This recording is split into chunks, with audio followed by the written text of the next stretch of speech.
Mr. President, what support can the transport sector expect from the administration? Do we expect more or continued fuel subsidy? At gayon din po sa mga pasahero, what can they expect? Patuloy pa rin po ba yung libreng sakay? At i-expand po ba ito? Thank you. Okay, good. I'm glad you asked.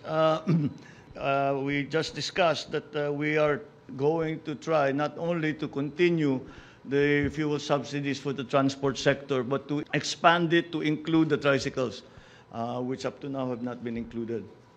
And so we talked about in the cabinet meeting, we talked about the funding, where it can come from, and how we are going to manage the funding for the additional fuel subsidies.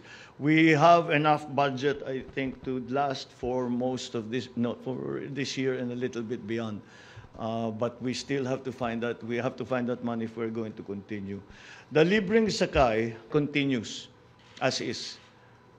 That continues. But what we are going to do is we are going to do a program for the students. Because if they come in, we will fully subsidize first their pamasahe. We'll phase it out because we cannot afford to keep that going. But students will ride for free on LRT2, which is going to the university belt. So yes, so that's what we are. We extended the fuel subsidy, and we moved the subsidy or the subsidy for riders to the LRT to assist our students who are coming back in September. Lex Demetrio from CNN. Yes. So I understand that your desire is to lower prices of food, right? So are you inclined to approve additional import volumes for rice, chicken, sugar to bring down prices? And if you have any indicative volume that you're looking at? Importation has been used as a price stabilization measure. I don't think that is the primary reason for the importation that we'll do now. As a matter of fact, we are going to try.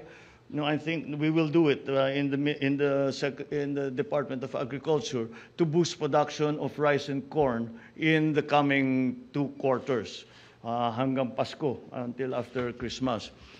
Again, because there are several reasons for that.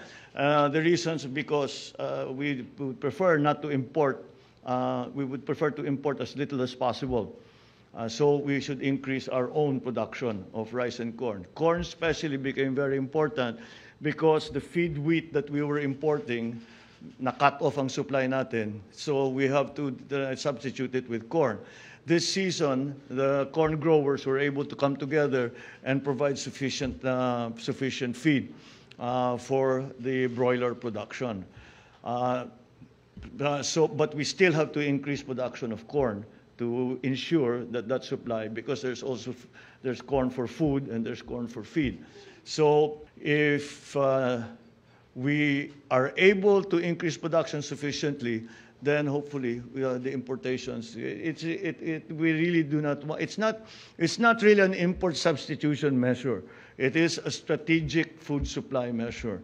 But of course, if it's an nagkaka-import substitution, that's not necessarily a bad thing. So that's the plan. That is why I made agriculture the highest priority of everything that we are doing. Because you cannot build a strong economy unless you have a foundation of a robust agricultural sector, which assures food supply, even in emergencies. Ms. Maricel Halili. Sir, Good afternoon. may we know kung ano po yung most important marching order ninyo to all the cabinet secretaries following the first cabinet meeting earlier? Oh, you cannot. I don't think we can say one. Kasi we've been talking anyway for 2 months. Matagal na namin pinag-usapan yung mga general concepts and general principles. So each department got very different instructions. The only thing that it looks like is how that we have to realize how interconnected all the government is.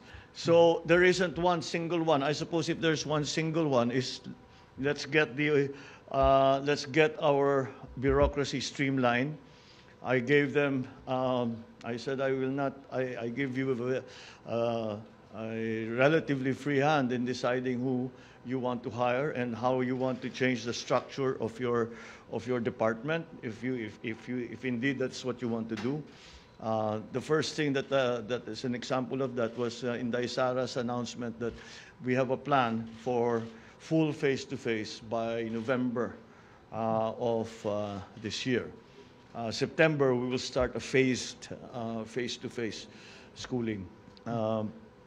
And that face-to-face will end up in early November as already 100% attendance ng mga bata. Kasama dyan, we have to talk about also vaccination, etc., because there are going to be some issues that will be raised. So, as usual, I guess if I'm going to single out one instruction, that quickly, let's get this done quickly. As usual, we're nagmamadali. Of course, we're careful, but we're always in a hurry because we have to get much done in very little time. Sir,